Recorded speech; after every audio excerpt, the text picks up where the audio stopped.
A cultura é um dos mais preciosos instrumentos de democracia. É um canal de expressão plural que permite a convivência de diferentes vozes, histórias e visões de mundo.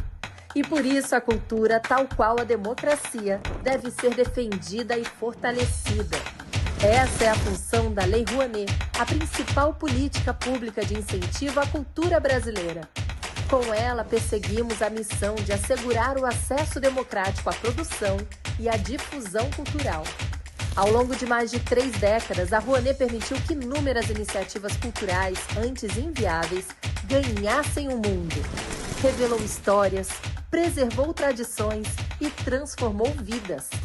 Lei Rouanet, há 33 anos tornando a cultura brasileira mais plural, acessível e democrática. Casal de dançarinos se olham sorridentes. Uma banda orquestrada para de tocar.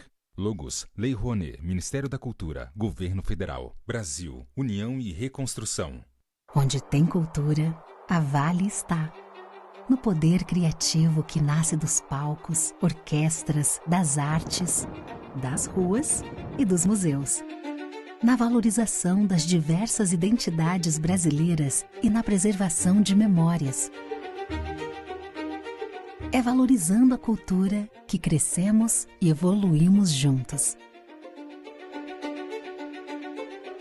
Instituto Cultural Vale. O brasileiro não sabe ser pequeno. É da nossa natureza mover a vida como gigantes. Por isso a CCR, maior empresa de infraestrutura e mobilidade do Brasil, está movendo a sua marca para um novo momento. A CCR agora é Motiva. Mais do que estradas, trilhos e aeroportos movendo o Brasil. Uma marca que já nasce gigante, como você. Motiva. Você nos move. Ministério da Cultura e a Associação Casa Azul apresentam 23ª FLIP, Festa Literária Internacional de Paraty. A FLIP conta com o benefício da Lei Federal de Incentivo à Cultura, Lei Rouanet, PRONAC 235060, e possui acessibilidade para pessoas com deficiências física, visual e auditiva.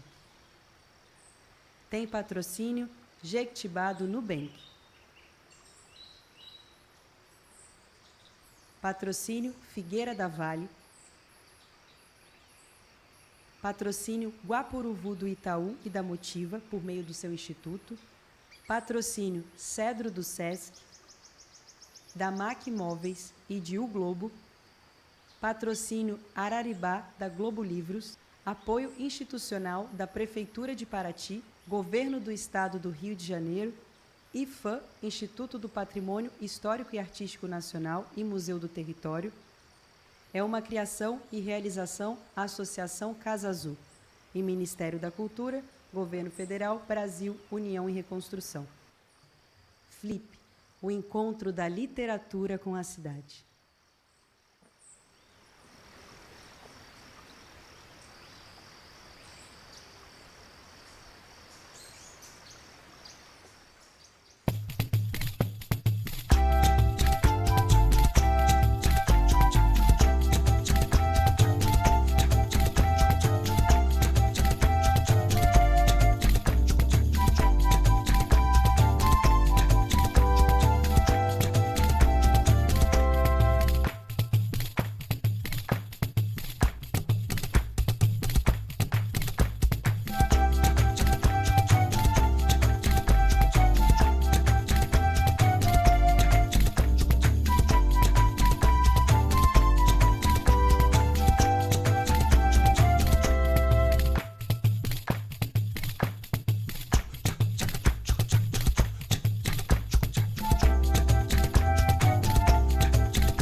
acho que o meu trabalho ele diz muito dessa simplicidade, né? Que é estar no meio desse contexto todo que eu vivo, e é uma forma de poder me expressar através da palavra e dos sentimentos.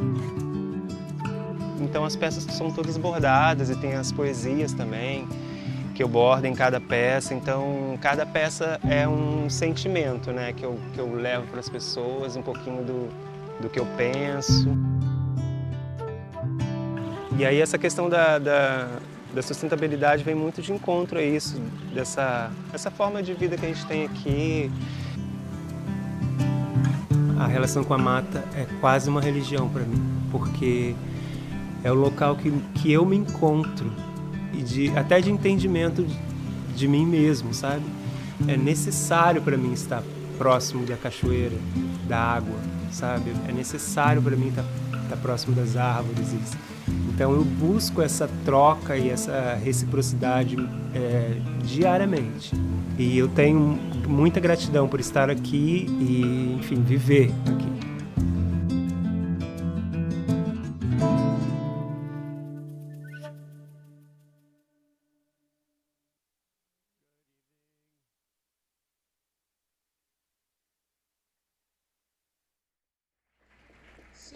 We've reached the last round table of the day. It's a special round table that's part of the Brazil-France 2025 season, supported by Villa Gillet, especially Marion, who's a partner, an old partner of Flip. A lot of people know Marion. She engages in a great dialogue. I don't know where she's sitting, but she has a great dialogue with the publishing houses, and she's a great collaborator for us to have art and culture from France here in Brazil. So it's a special session because it's part of the France-Brazil season, and she talks about immigration, which is a fundamental issue, an important issue for France today and for us here in Brazil as well. To mediate this session, Adriana Ferreira Silva, who's a journalist. Before she comes onto the stage, I had to praise her so she won't be shy. She's a mediator, such a great partner that it's impossible to think of Flip without her today. She isn't afraid to rise to my challenges, and she does so with great joy. She's president of the Mediators Trade Union, representing a lot of people.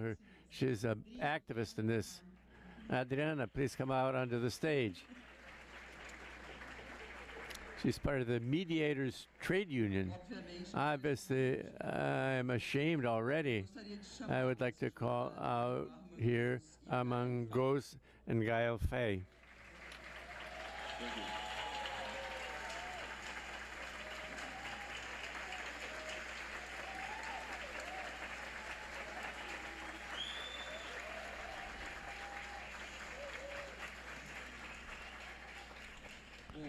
Great, good evening, everyone here in the auditorium. I want to thank Ana Lima Cecilio for the invitation.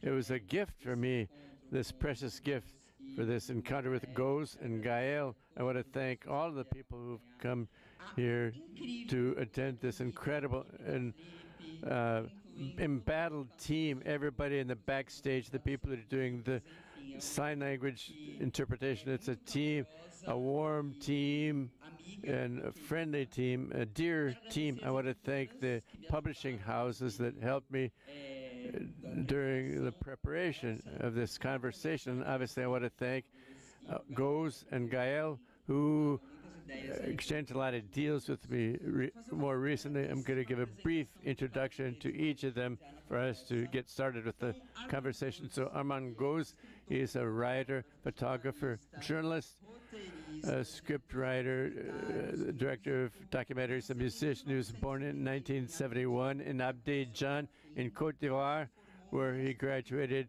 in biochemistry with a master's before he reached Paris in the late 1980s when, according to him, he did a bunch of different things ranging from security, news photographer, a militant for free internet in Africa, and he accompanied undocumented people to the police stations because all of them are mixed in literary work, which is instigating, original, and which began precisely with Standing Heavy, which was launched in 2014, Standing Heavy. And the title of this book, it's this book here, Standing Heavy, refers to his professions like security guards, where he spent the entire day standing to receive peanuts at the end of the month.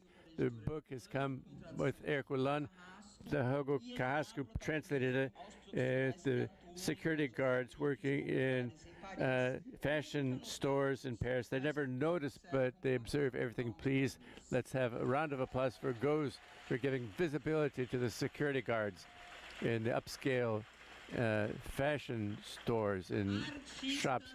An artist in the hip-hop scene in France with discography mixing rap, the influences from African rhythms, Brazilian rhythms, amongst others.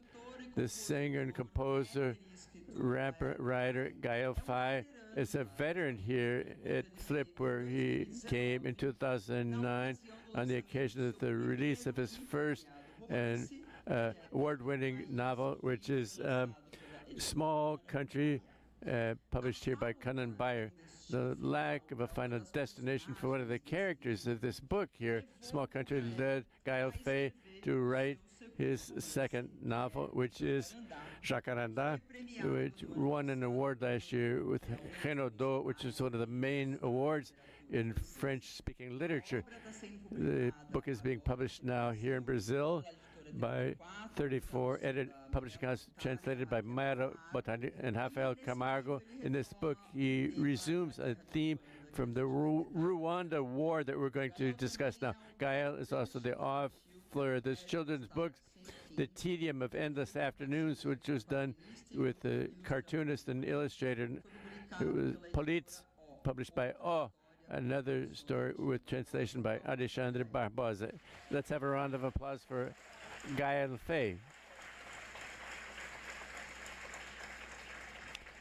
So, since I did a synopsis in passing of your two books, I would like for you to begin by talking precisely about what was the reason behind writing each of these novels.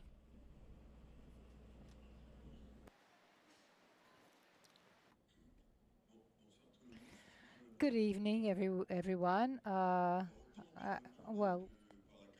Both for the world and the quality of all of you, I'm very thankful to be here. This festival is amazing. I don't want to take too much time. I don't want to answer directly this question, but truly, there's nothing more simple than, what motivated you to write a book. And we can start. I can start immediately and finish tomorrow morning.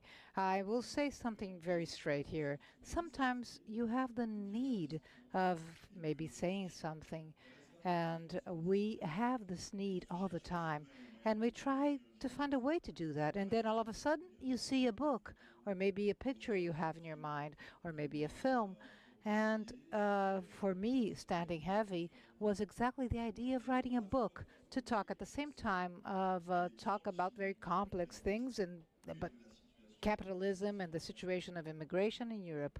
So that was what motivated me. Gaël? Good evening, everyone. It is such a pleasure to come back to Paraty. Jacaranda is not a sequel to my first book, Small Country.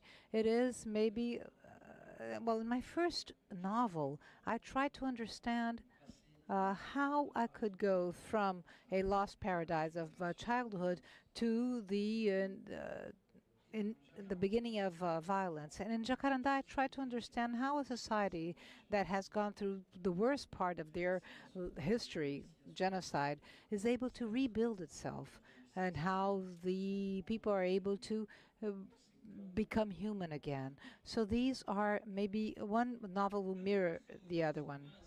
Both of the novels cut across a time period corresponding to the generation of your parents, and that of you since childhood to adulthood. I would like to know what you told about yourselves and the society, contemporary society, based on your reflections on politics, culture, and society that you did during this period, which ranges across the two books, the period that you discussed in your two books.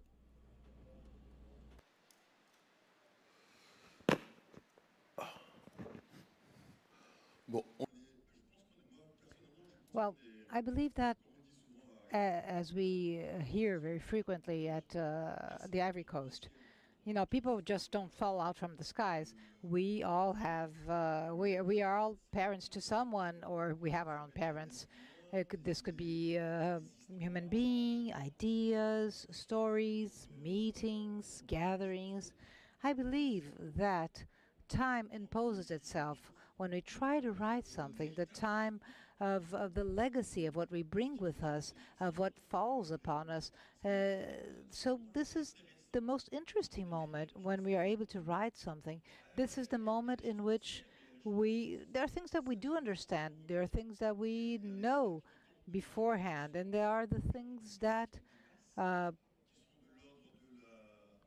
that will go beyond you, the family, things that go beyond you. These are things that are just by chance in your in reincarnation. So it's important to accept who we are, things that go beyond your being. Why did you choose this period specifically? Well, because it's a post-colonial period, and also post-colonial because in France, a black person is the legacy. So the black person is the legacy of that colonization, something that goes beyond who you are. So you're black, that you are strong, or that you are this or that, that does not depend on you, something that goes beyond yourself. So there's that. And also the family side of this. Why can I, personally, after having concluded my studies, I wanted to go to France and then maybe come to Brazil. I had also a scholarship to come to Brazil, and they study right very well, the law. So I also had an opportunity of going to Canada. So I don't know. I had these different opportunities. I don't know.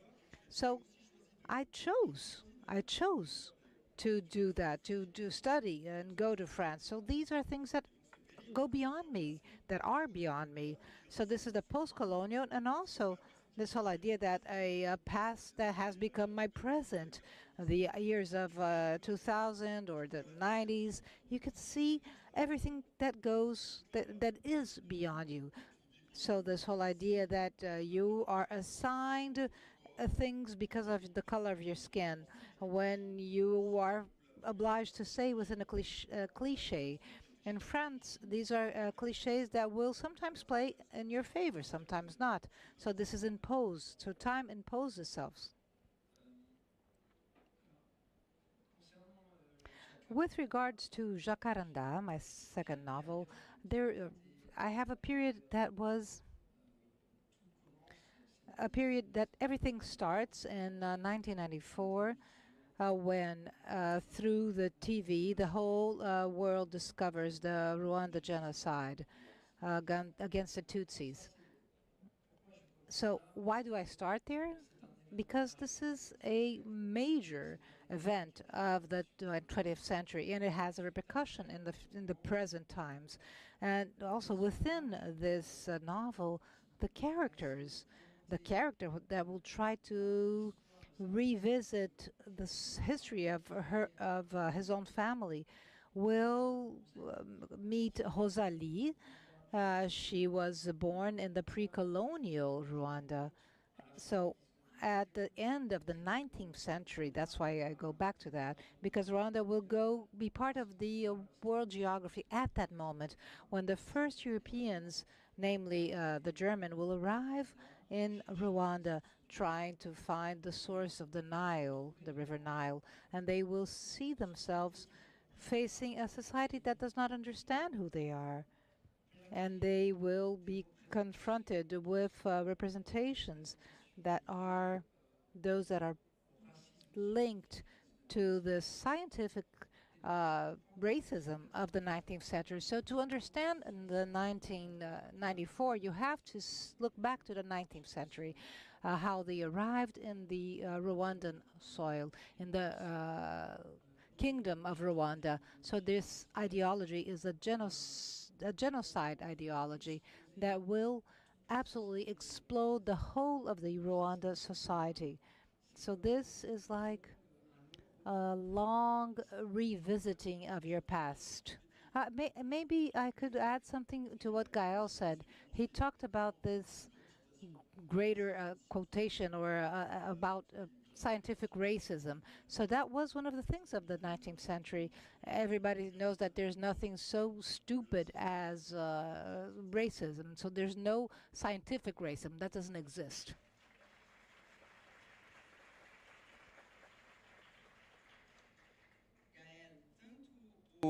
Both small country, Gaël, both small country, guys, both small country and Jacaranda are books marked by what is unsaid, stories that are not told, untold. I'd like to know what the writing in these books led you to understand about these silences in relation to the Tutsi genocide in Rwanda.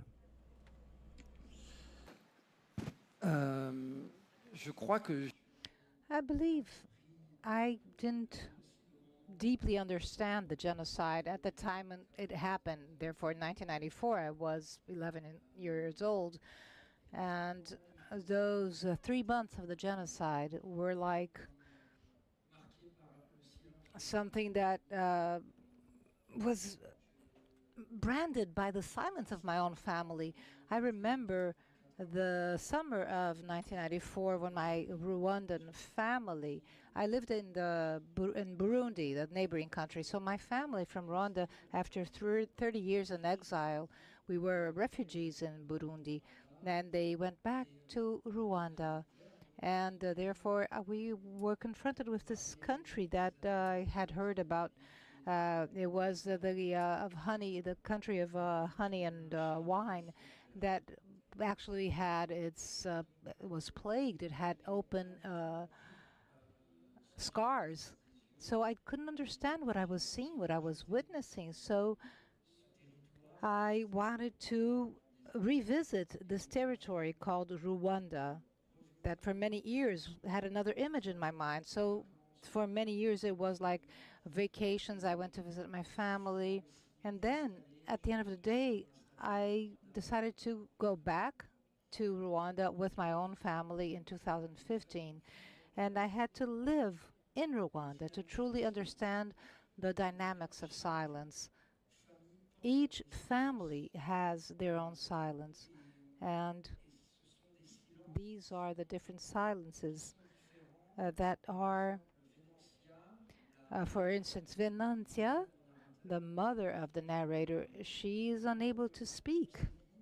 And Eusebi, the mother of Stella, Aunt Sebi, is unable to talk to her daughter, but she's able to express herself when in front of a public, when they are making different celebrations. So there are different dynamics of silence, and this is something I understood while working on this novel. Each person will do what they can with their own story. As you mentioned, Eusebi, since you mentioned Eusebi, I'd like you to tell what this character was that actually gave the hook to write Jacaranda, a little bit about Eusebi's story.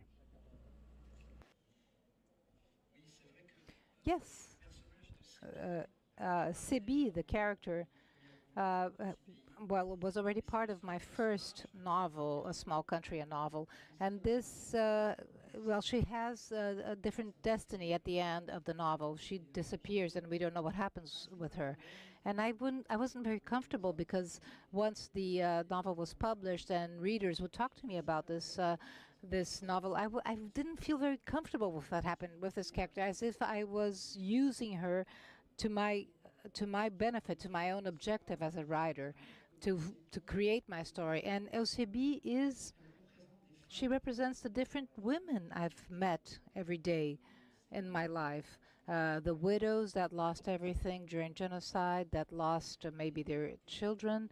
And so I had this impression of having manipulated the story of this character, of this woman. And so to solve this, my guilt, I wrote little excerpts of a text where I tried to revisit or visit actually Eusebi. I tried to hear from her, and so she would tell me what happened to her. So this is the universe I had that was broadened, and she is the one who allowed me to write my novel, Jacarandá. GauZ. I think that one of the delicious parts of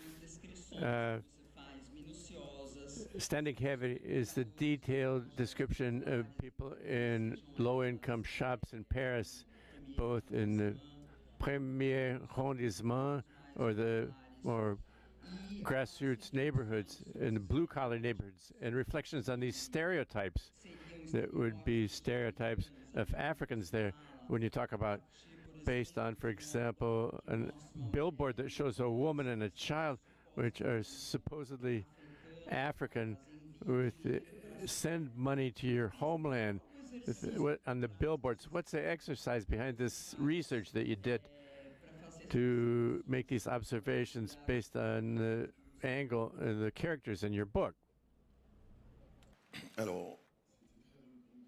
It was very funny, your question, because this is something that people do ask me very frequently by journalists, but not the same way you presented it. You tried to make it in a different approach. And many journalists in France, they described my method as being technology in the reverse.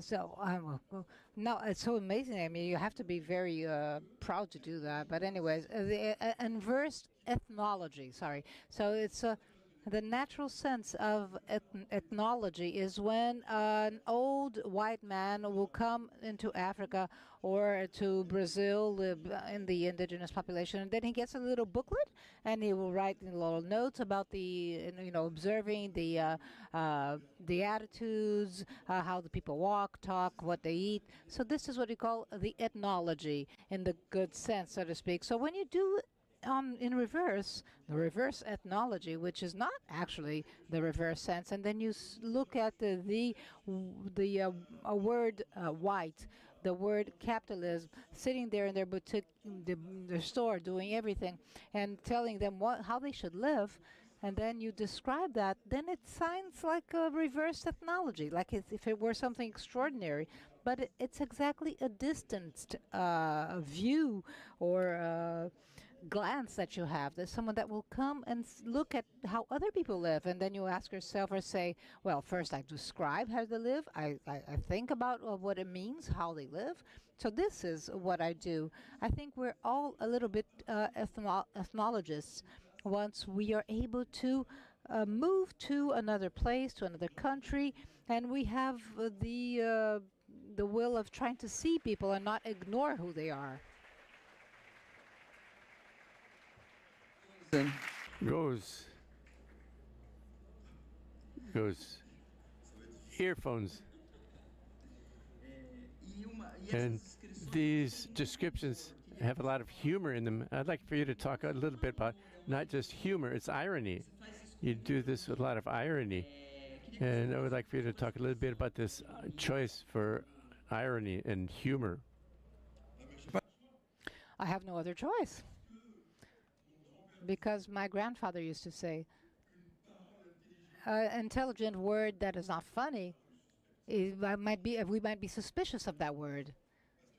Because someone who laughs is someone who actually understood what you had to say. So it's a way of actually making it happen, making it work. It's more interesting to say very serious things laughing than saying crying and saying things crying. I would never do this, with Rwanda. I could never write about Rwanda because the first person who will write about the genocides in Rwanda something funny, he will be the greatest author of all times. If he writes something funny about the Rwanda genocide, will be the greatest author of all time. But this is so difficult, and I can maybe laugh about certain things, laugh about this one, because the world is actually funny. Capitalism is like a joke. It's a joke. So if you're unable to laugh about that, what else are you going to laugh about?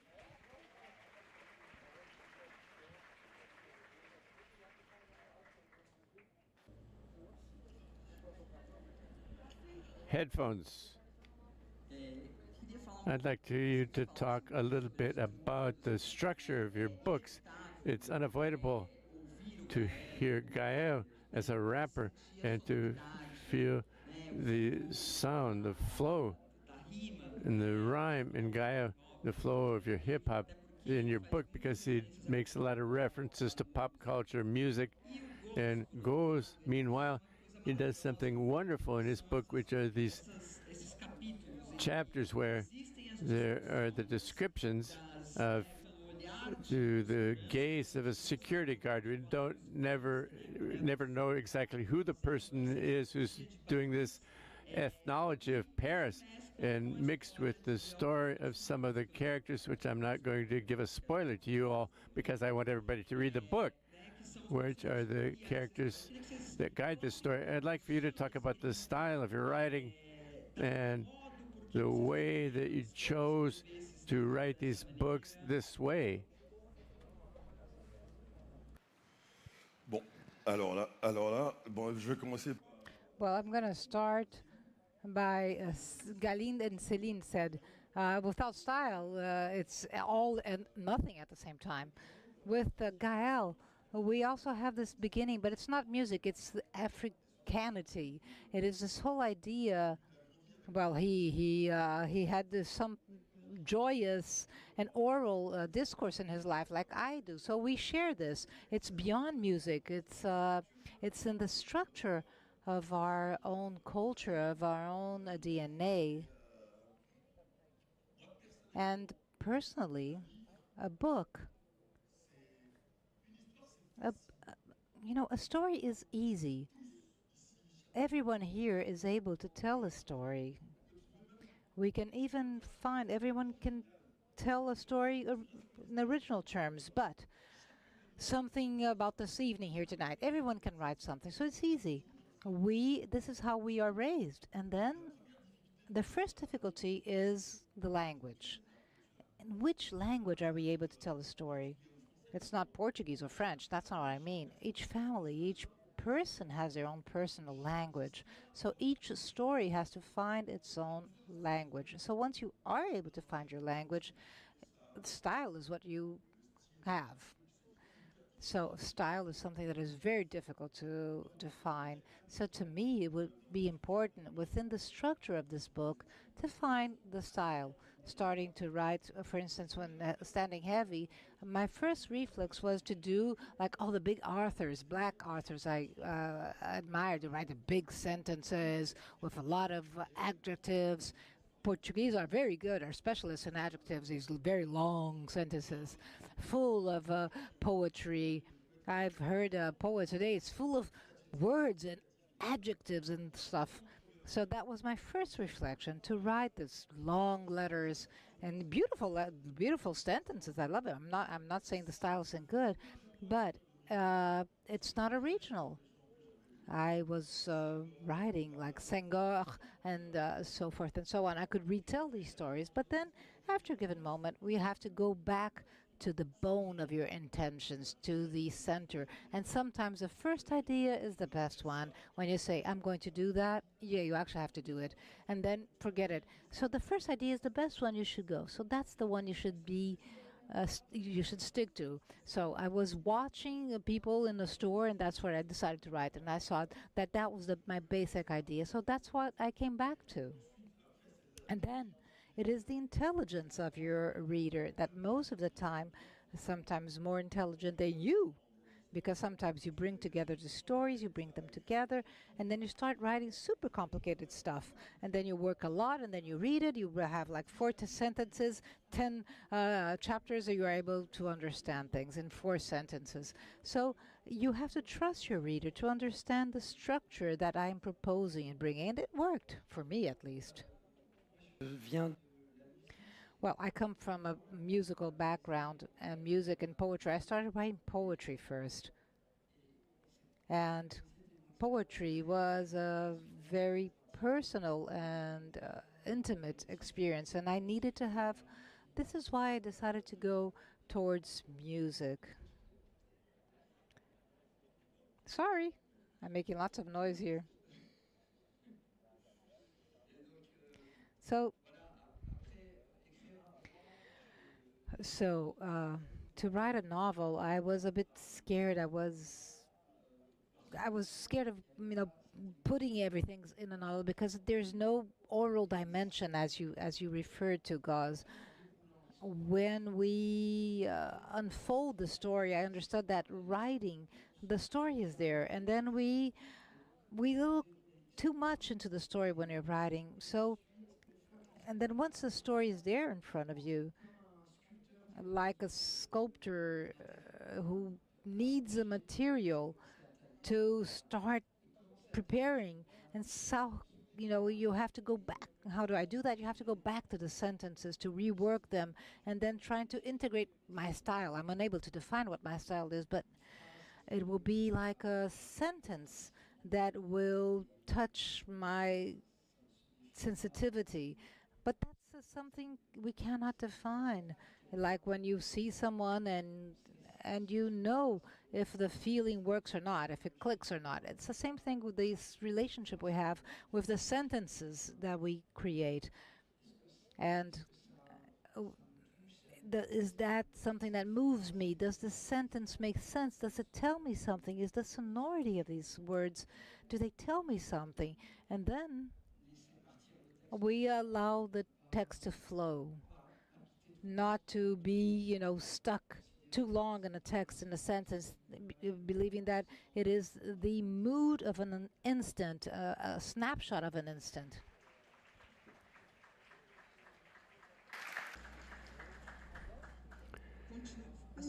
I think that we continue in the same track of style.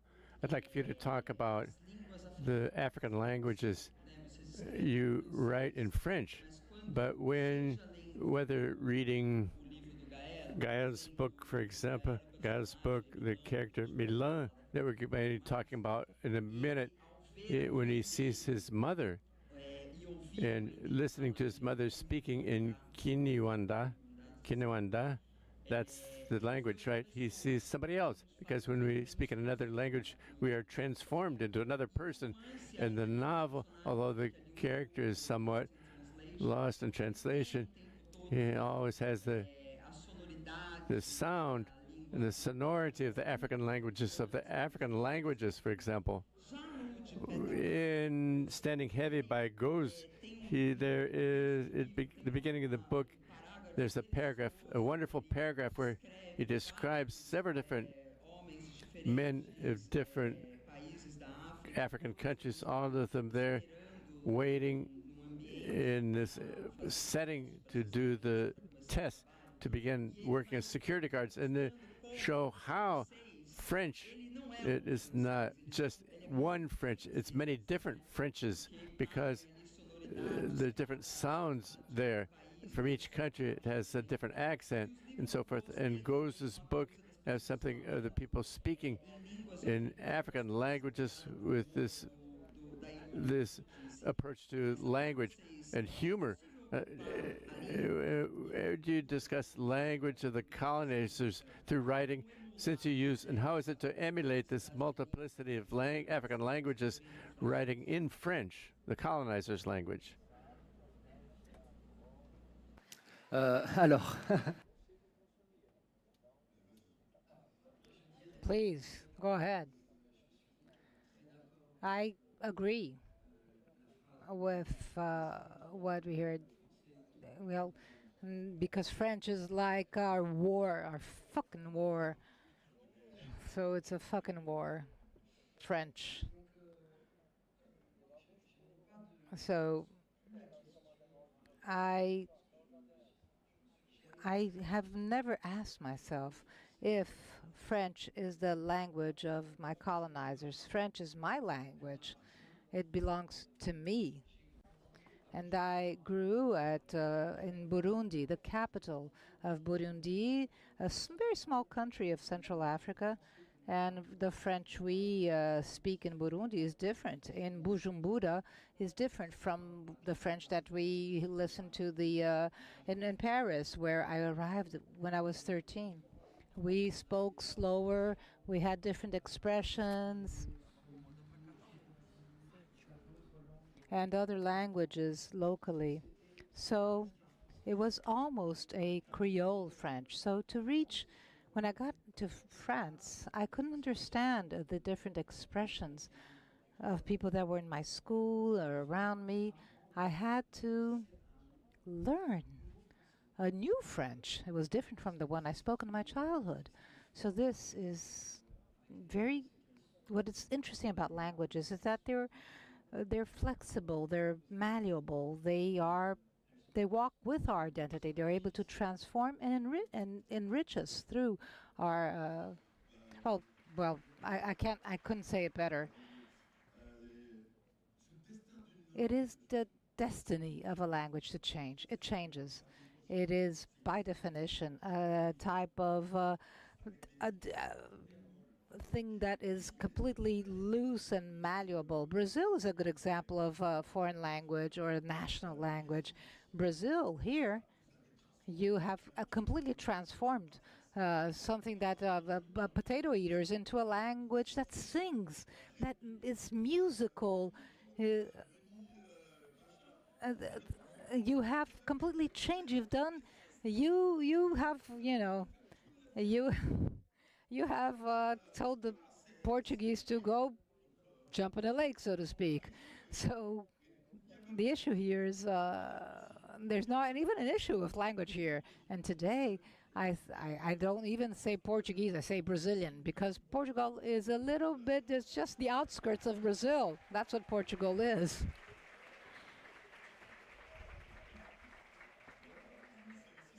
So that's what I think. So, well, and I'm going to, like you guys do, we're going to bring the French Academy of Literature to Africa.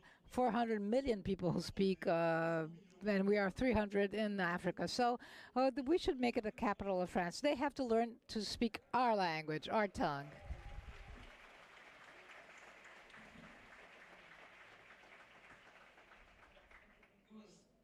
GauZ, I would like for you to talk a little bit about this narrator in Standing Heavy. It's a book that we attempt to understand constantly who's narrating the story, who's telling the story. I'd like you to tell us a little bit about who is this narrator in Standing Heavy.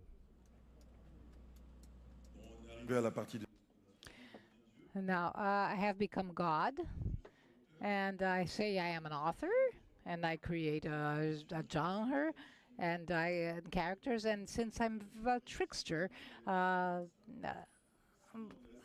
don't want the word to be very simple. I can't say who is Jesus or Abraham. So I am a narrator, and I saw this narrator like a character that is a perfect character, has no flaws. He's not pure, but he is flawless. And the world is so difficult, and I needed an ideal. A perfect character. So in writing, if you're unable to present an ideal in a book, it will be very difficult to allow the world to change. So I created this character who is the narrator. I don't even know if he's still there, if he dies or not. So I put it there like an ideal. This person who sees, who is able to be an omnipotent person, and he will say the most beautiful things. And I needed to think, we need to say beautiful things when things are bad, when things are complicated. Gaël says beautiful things about this this horrible world he was witnessing. So this is what we need. This is the most serious moment of the book. This character, the character is the most serious character. It is an ideal character, as I said. If you are unable to make them laugh, then it's useless.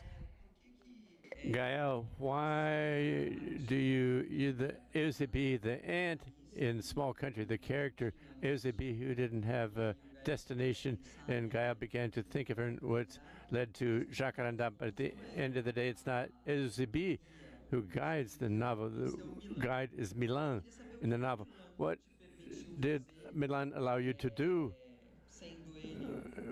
since he is the narrator of the story?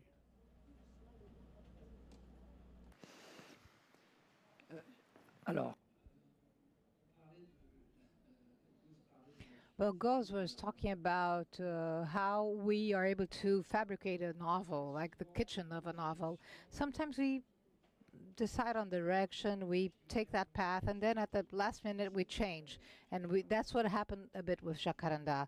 I tried for many months to write, when I was writing this book, I wanted the main character to be Stella, this young girl after the disaster, after the genocide. In order to create this character, I met many young Rwandan women and men, and I asked them to tell me about their lives, their emotions, what they live in the Rwandan society post-genocide. And the more I talk to these people, the more I understand that they were the ones that had to tell it from their standpoint, their story from their standpoint. And therefore, I completely abandoned the idea of having Stella as a narrator, this young narrator. And 70% of the Rwandans with less than 30 years were born after the genocide. So I left this character aside, or I decided to leave it out.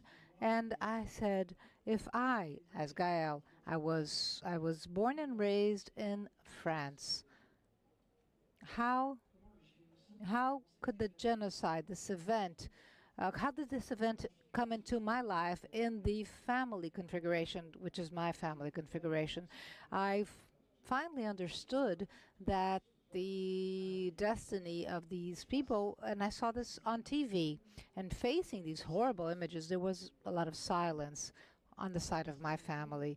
So this, to me, has triggered immediately a life or a visibility of the path that I needed to take. This character finds out this story with the same pace as the reader. So the past, the virginal past of his mother makes him work for 20 years to understand the silence, and he will follow the same path as the readers did.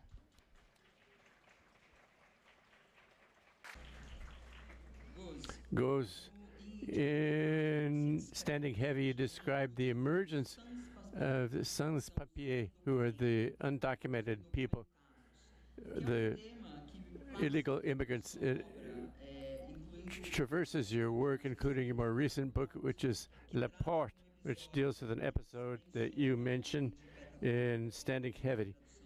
It hasn't been translated into Portuguese yet. It was launched in France last year. I'd like to know, from the political point of view and social point of view and cultural point of view, what does it represent to include everyone in this category, undocumented people?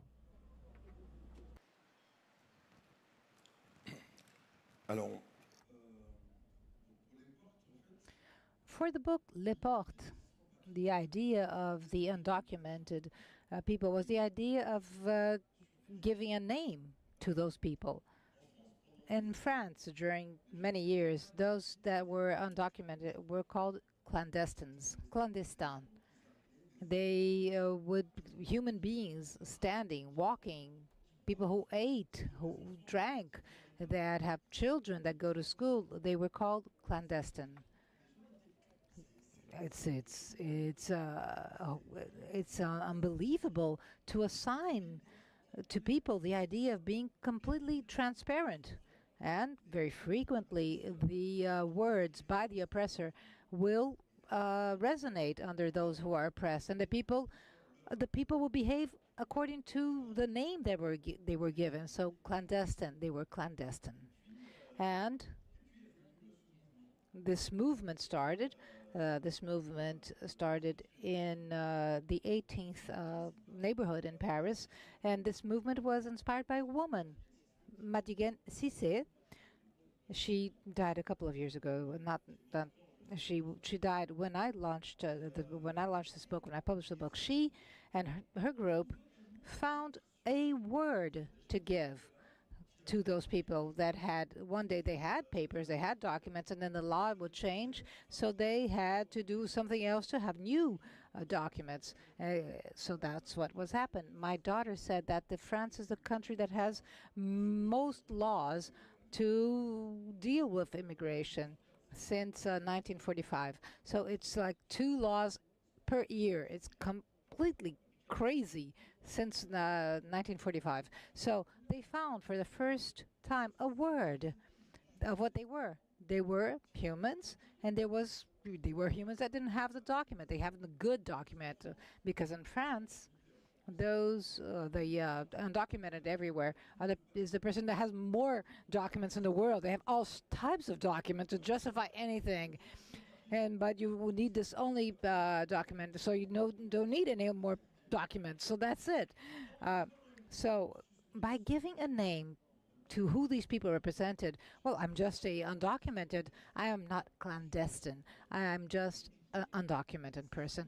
And all of a sudden, these are the words that will actually build your line of thought, build a rebellion against what you need to fight against. And this matters. And for the first time, when they said we are the undocumented, sans-papiers in French, they went to the streets, they did marches, demonstrations, they started crying, saying that we are undocumented.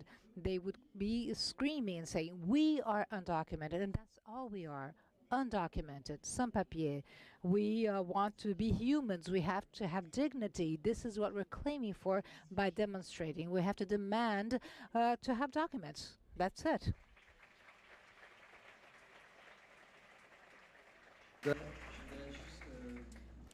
Maybe add something to what he said.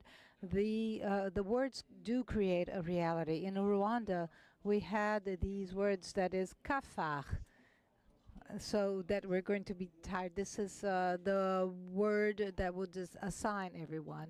So all ideology was through this word. So the person who will kill, she would kill a cockroach. So that was a word. So we see politicians in Israel talking about people in Gaza like animals. So it's always the way how the words will create an idea that allows other people to kill. So the word was in Rwanda cockroach. I'd like to address 2 characters who are fascinating in your books. To tell us a little bit about what's the role of these figures, these characters in the books, and what inspired them, which is Sartre in Jacaranda and Yosehi in Standing Heavy.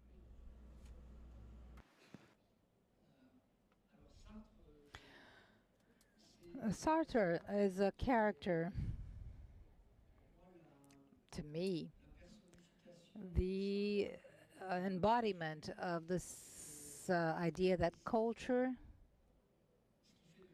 is what makes us human.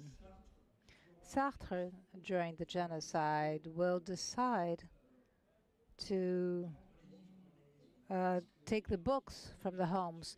People that are pillaging and killing leave the records, the books behind. So this is not a romantic story that I created. It's a true story. Someone told me the story in Rwanda while all the Westerners were being evacuated, were taken back to their countries in the beginning of the genocide. They went to pillage the homes, the doors, the refrigerators, the cars, and they would leave the books behind. So this person that I met, this person decided to recover these books. So Sartre, my character, is sort of a guardian of what is precious as a human, which is culture, the possibility of creating a link between human beings and to be able to protect our sensitivity, our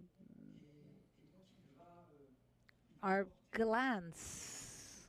So this is the kind of battle that he will undertake in the country that is taken by darkness, overtaken by darkness. And at the same time, it is this character is full of ambiguity. If you decide to read the book, you will understand. And much is said about society, the society in Rwanda nowadays. Well, to me also, he's the perfect character, the character that allows you to see in Matrix. You can see that character that will propose, the blue or the red pill. So that's the same thing. You will have the pill that allows you to see things. And I believe that, well, I was inspired a little bit on myself. I know it sounds pretentious, but also the people I love. Well, I'm the good one. What can I say? I'm cool. So there was a little bit of this person who could tell you a good story, a good news. It's not easy, but there you go.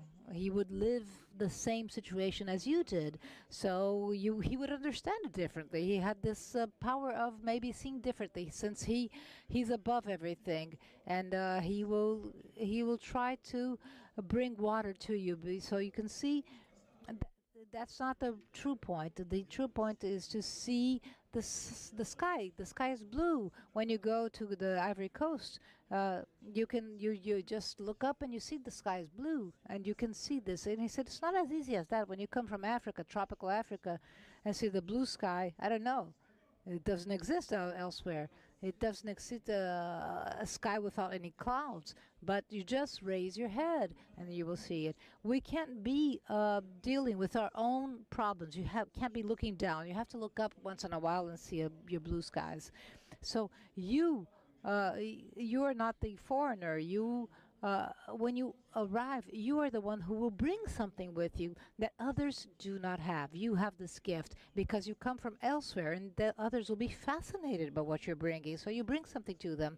And so Osiri is a bit this character, this person that allows you to see simple things, the obvious things. And I guess this is something I try to do in my life too.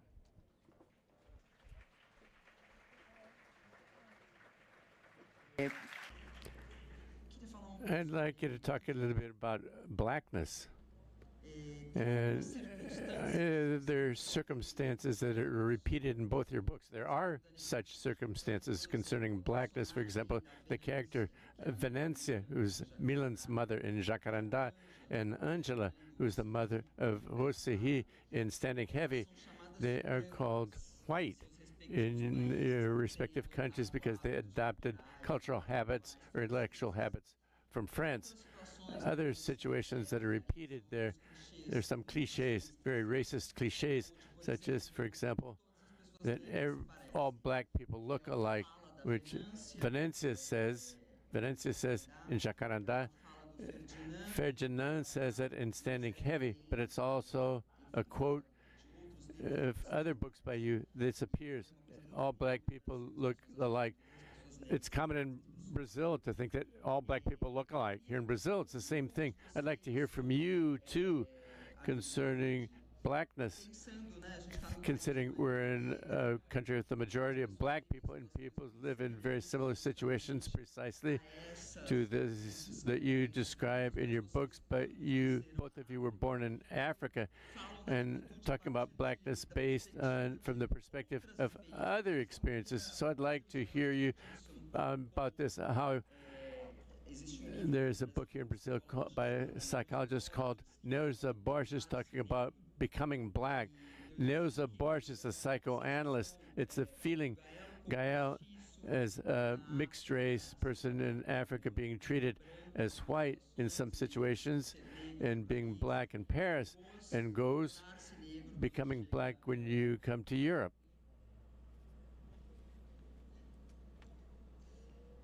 J'y vais. It's so funny. Well, blackness, to begin with, I feel it like it's like a wave, because when you are born in Abidjan in 71, everybody's black around you. So it's a bit weird to feel that, yeah, I have to be proud of being black. For many years, I couldn't understand what they were talking about. What was the fuss? For many years, I couldn't understand what had happened. And then they said, oh, but you're black, so you have to be proud. I said, well, everyone is black. Like 2 white guys in my neighborhood. So, it's like, who's the white guy there? We are majority. We are the majority. So truly, what was in the blackness was maybe something you would read in poetry.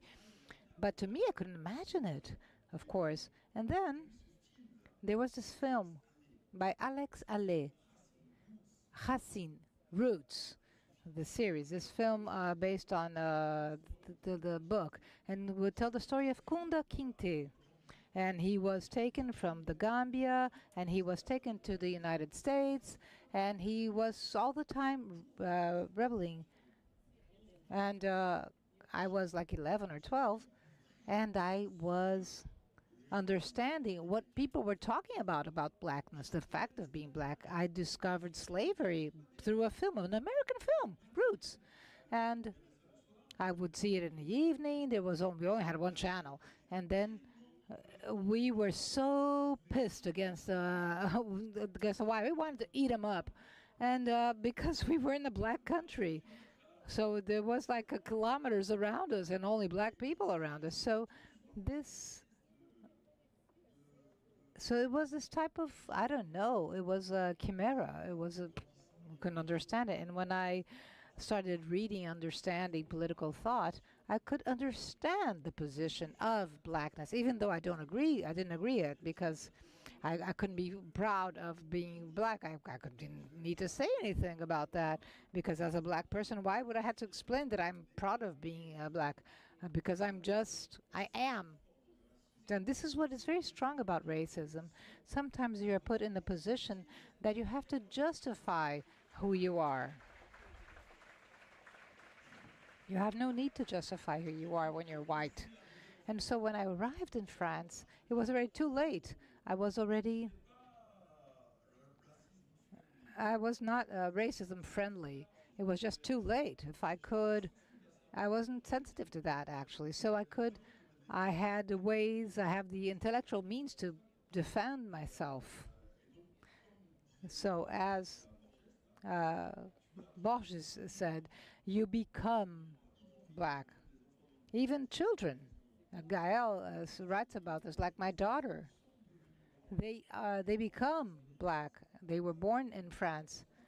I guess the first day when my son said, I am brown, or something like that, already someone was talking about his color, the color of his skin. So it depends on us. We have to work on their behalf to decolorize, so to speak, these ideas. But this idea that black is everything that is systematically lower, that's just crazy. But don't worry. We're going to take everything out. We're going to do away with all this.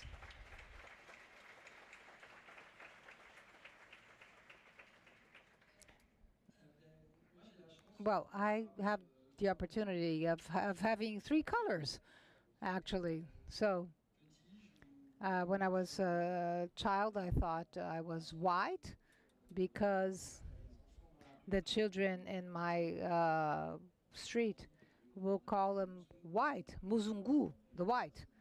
And when I would walk, people would scream, Muzungu, Muzungu, which means white. My father is blonde with blue eyes, My mother didn't live with us. She lived in France. So I went to the French school. I was white. And then when I went to France, I remember in my classroom, I had people that would say, look, there's a black who just arrived. And then I was like, where's there a black person? So it was kind of funny. Then it was me. I was looking behind me to see who was black. So that was a bit of a surprise. And I say, oh, I will have to do a 10 hours flight to change my color. So when I am with friends that are mixed raced, this is where I feel mixed race. Because like you say, and I can't remember the author, the author who said, well, the tiger doesn't need, so Suinka, the tiger doesn't need to talk about his, he will just eat whatever is his prey. It doesn't matter. He doesn't think about his color. We are what we are. And I have a friend, a childhood friend, and he bought an island in a lake between Congo and Rwanda, and he bought this island, and he called this island Atlantisme. It's going to be difficult for translation. Atlantisme. See, it will be the Atlantis for the mixed race. So there's this play of words with métis, and this is the first country where we will have the chance of being mixed race and not having to justify who you are. Well, actually, the word mixed race in French is métis, in Portuguese mestiço. When I had my children, finally I understood what would that mean. It is, it's a mestissage, the mixing of races. So that's the root of the word. It's méconnu, someone is the unknown. So it is mestissage. So at the time we were saying all the people were mixed. And in English, it's mixed, as I was saying. So in truth, we are all mixed at the end of the day, because that's what is interesting about genetics. These are the things that people don't tell you, because I don't know, two blondes with blue eyes, they genes will be mixed, systematically will be mixed. So we are all mixed race, even if we refuse to accept it, even though we are in our genes. And this is unstoppable. Even if we refuse, even culturally speaking, we are systematically mixed race, because we do not belong to any kind of pure culture. So it's a weird, very weird word. We should learn, we should teach everyone that we are all mixed race. That would work. And there's worse than mixed race. We are the mulattoes. That's even worse. So this whole idea, the mixed between a horse and a ass is what is a mulatto. So this is, and plus it cannot reproduce. So I fully agree with you, GauZ, because many times the children where they don't have the same color of the skin, you say, oh, you're 50-50. And it's true that during adolescence, I couldn't understand this whole idea of addition of sum. And I would say, why was my father is 100% and my mother is 100% and I'm not? And I have to be a fraction of who I am. And I read the big Creole poets and peau noire, masque blanc, black skin, white mask. So I understood that we were all a fusion, a merger. We are 100% of whatever makes us. And we are all mixed, or we're just humans. So we will truly try to deal with this whole idea of color of your skin. We are in Brazil. Oh, come on. This is crazy here in Brazil. We are in Brazil. Come on. I'm not in the poetry of a nation. No, not Rainbow Nation. That's not what I mean. It's crazy what happened here. It didn't happen anywhere else. The Portuguese, I don't know, for whatever reason, the first thing they wanted to do was to fuck. So that's what they do. They went up and, okay, mix, and then that's what they want to do. They're spreading their sperm all over. So they were the only ones that did it during colonization. And I remember my father of my friend, Ricardo, said, well, GauZ, God created mankind, and the Portuguese created the mixed race because this is what it is. We don't know why they did that, but well, they have the will of they want to fuck, so that's it. And when they see a nice ass, that's what they're going for. So that's a consequence of it. It's not South Africa. It's not even where we live. Here, it's a nightmare for geneticians. You go to the airport and you're like, oh my God, what's happened? You can't, label anyone. You see a one that has, like a black butt, and then you have someone that has like an Asian feature with a black butt. And you see these white people, and you're not sure, is that guy blonde? You never saw someone looking like that. And so all of a sudden here, normally, I believe that you should have already solved the issue. If you haven't solved the issue, well, call me. I have 2 or 3 things I could teach you.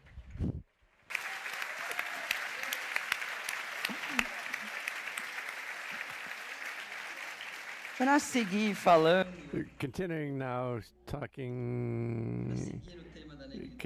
Continuing now with the theme of blackness, there's something that I think here in Brazil we use the term ancestrality, especially when we're talking about the African diaspora or the original indigenous peoples, the First Nations, because they're the remnants of genocides, the survivors of colonial genocides. I think both in the work by Gaël and GauZ, I think there's this ancestrality is very present. So in Gaël, for example, the character of Rosalie in Jacarandá, she is this person who brings this pre-colonial history and tells what happens during the colonial period. And GauZ, he has a project. In addition to his books, he has a project, a literary photographic project, which is with people, older people from Côte d'Ivoire, with the importance of listening and hearing the elders. I'd like for you to talk a little bit about the ancestrality. Gaël, I'd like you, in a certain sense, it's the women who carry this ancestrality in your work, right?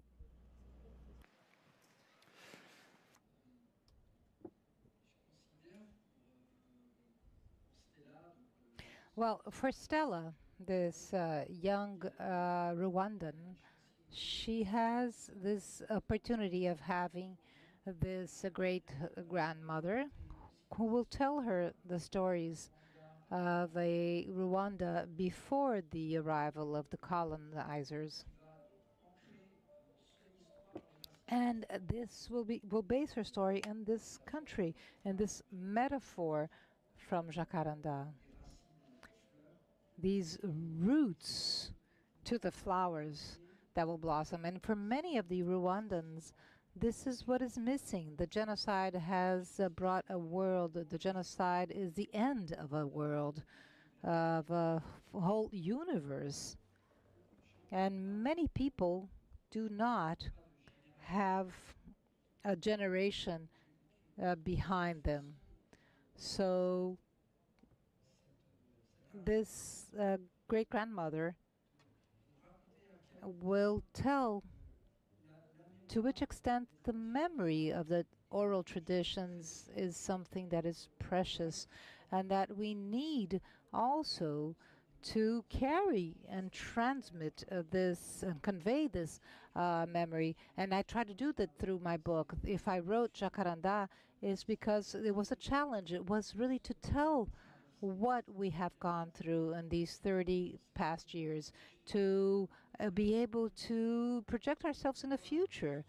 And why are the women who tell the story? Because as Eusebi, Aunt Eusebi, the genocide took the men, they were either killing or they were the victims, or they were imprisoned, or they had to flee. So the Rwanda we have today is the Rwanda that is reconstructed thanks to women at every level of at every level of society. Listen, Africa is that there's this not only Africa, but what you call First Nations. I don't know who's the second nation, but anyways, I don't really like that term, First Nations. But anyways, there is this cult of ancestrality, systematic ancestrality, because civilization was not written at that time. You are there are many things that came before you that are super important, but in Africa, all people have is orality. You just have a look at the villages. I understood this very early, but we were all raised with the myth of the ancestor, and everybody would call me my old daddy, old father. And the life expectation at Ivory Coast is 47, so I have already lived more than I could. But we do not see God. We talk a lot about it. We refer to God all the time. We were hearing Gaël say 70% of the people have less than 30 years. So when you go at the airport at Abidjan, you don't see old people. It's quite the contrary. When you go to the airport in Charles de Gaulle in France, all you see, the only thing is old people. And I say, fuck, these guys are old here.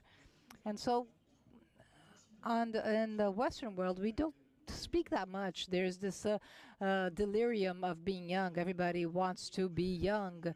I want to remain young. All the different products you have to use and plastic surgery, what have you.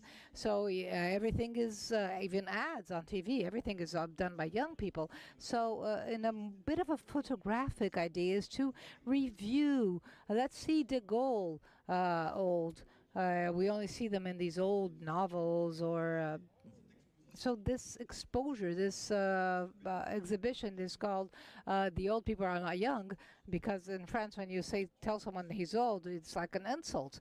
So in Africa when you say you're old, people will be thankful. It's like a compliment. So I have to look at these pictures to see the images of old people. You forget who their parents or great-grandparents are. So physically I wanted to talk about these faces because and write something about the older, but I really wanted to use the images. I really wanted to have the physical images of old people. Both of you work with just a minute, listening to Brazilian. Both of you do a lot of artistic work. GauZ, as I mentioned here at the beginning, he is a scriptwriter, photographer.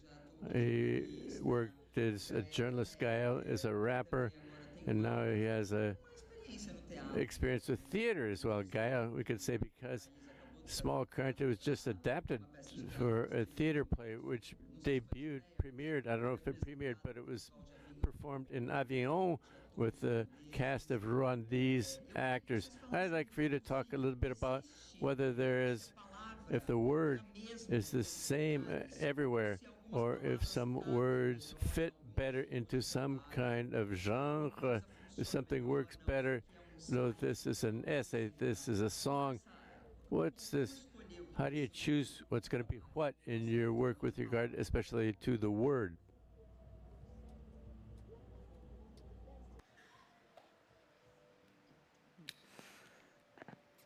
Alors, disons que Well, it's the same gesture, the gesture of writing to me. And then the format is what will actually change. And this is maybe, the wish I have at that moment. I talk about the solitude of writing, something about complicity, about working with and for music. So this is the way, like a mood, that I decide to do what there are visible links between all the different forms of art I work with. And I build a coherence. For instance, it happens that I might try to elongate music in a chapter. I try to give it more life. Or sometimes I use a sentence from a novel in a music, and it's a reason for me to write a song. I couldn't say, I do the same thing. I couldn't, this is the moment. Well, finally, it is the same gesture I do at the end of the day. The format change, and then you have the coherence, as we heard. But if you understood what he said, it's exactly what I meant, what I do too. Before, well, we just have a few minutes left. GauZ is going to do a reading at the end, but before we turn it over to the reading by GauZ, Gaël, both of the books are marked by silence, the silence of the characters, especially the women, the female characters, with regard to tragedies that happen in your respective countries. What did you learn about silence writing these two books, Small Country and Jacarandá? I've learned that silence is a poison that kills you slowly, and it will kill your relation. You will hinder collectiveness. I wouldn't say that that words will solve everything, but it will comfort you. It will allow you to dissipate misunderstandings, what is dark places we find ourselves sometimes. It will bring some form of clarity. And this is what I believe. It's a reason for each I write. It's, I had to build myself in the silence, and writing allows me to find the contours of the silence. GauZ? So I'm going to read. I'm going to stand. So I would like to thank Flip for these wonderful glasses they got me. I broke my glasses during my nap. And so I had these glasses, and someone gave me these glasses. So thank you, Flip, for the glasses.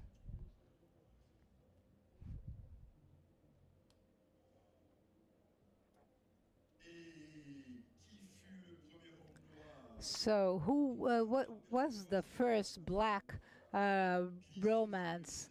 And the Blue Horizon, and the fragile line that has always tried to make peace between the dark bellies of the sea and the red-eyed of the morning sky. Who was the first black man to shake the hand of the first white man on the golden sands of a beach whose borders were redrawn by each tide by the spit of waves foaming with the rages to come? Who was the first black man to understand that this handshake would kill both the druids of the Celtic forests and the sorcerers of Bantu woods, the storytellers of Navarre and the Moorish raconteurs, the Roman assemblies, as well as the gatherings under the palaver tree? The gestures would redefine the histories of both sides of the next 4 centuries. That would smear the feces of the finest paintings of the Italian Renaissance, that will paralyze the deepest sculptures of the Koto people, that would taint the breath of the all-enlightenment of philosophers, that will twist the mouths of all the Mandinga sage. Who was the first black man to know that this trivial act of civility would renegotiate 2 civilizations forever? And who was the first black man to be captured?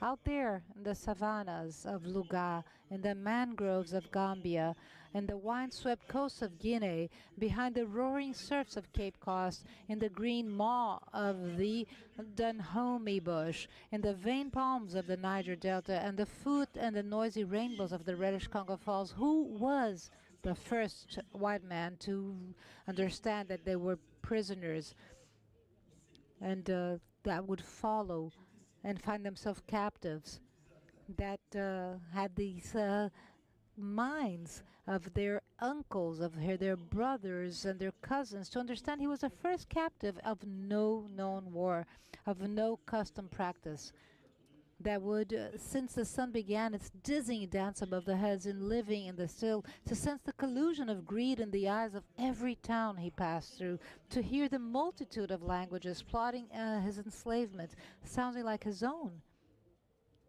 to be astonished by the diversity of customs and lands crossed in chains, lands that he would never have walked freely. After that long crossing of lands, who was the first black man to see those houses of sails and ropes resting on the edge of the blue horizon, on the fragile line that has always tried to make peace between the dark bellies of the sea and the yellowed eyes of the midday sky? Who was the first black man laid down in the hold of a ship lurking off the coasts, now better known for the tribute of bodies they spit out than the tribes of the bodies that they once held? Who was the first black man to have nothing else for a horizon but a damp plank of wood, 1 cubit for his eyes, to lie in the rocking of the waters as the ship filled with neighbors in misfortune, to hear the first despairing soul beside him, the first murmur, the first lament in the improbable return, even before the journey had truly begun, to dance on the deck, the mandatory exercise of the Caddo Nine-Tails lash. Well, who was the first song he hummed to himself to drown out the whip's cruel crack? Who was the first black man to refuse to eat when he stopped feeling hunger? To suffer the speculum oris that forced his open jaws, that the vile mash of peas and millet and cassava could be shoved in to keep him alive against his will? And who was the first black man to stop being a man and begin to be black? The first to understand in the new frontier of the skin color, to discover that his would now be condemned to a hell he could not yet define, but already felt in its full objection. Who was the first black man to become a nigger?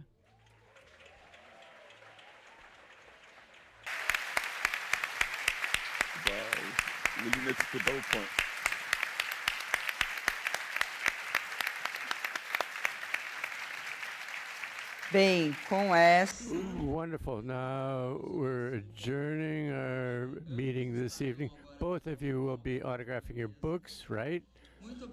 Thank you very much. I wish a wonderful evening for everyone, and see you all tomorrow.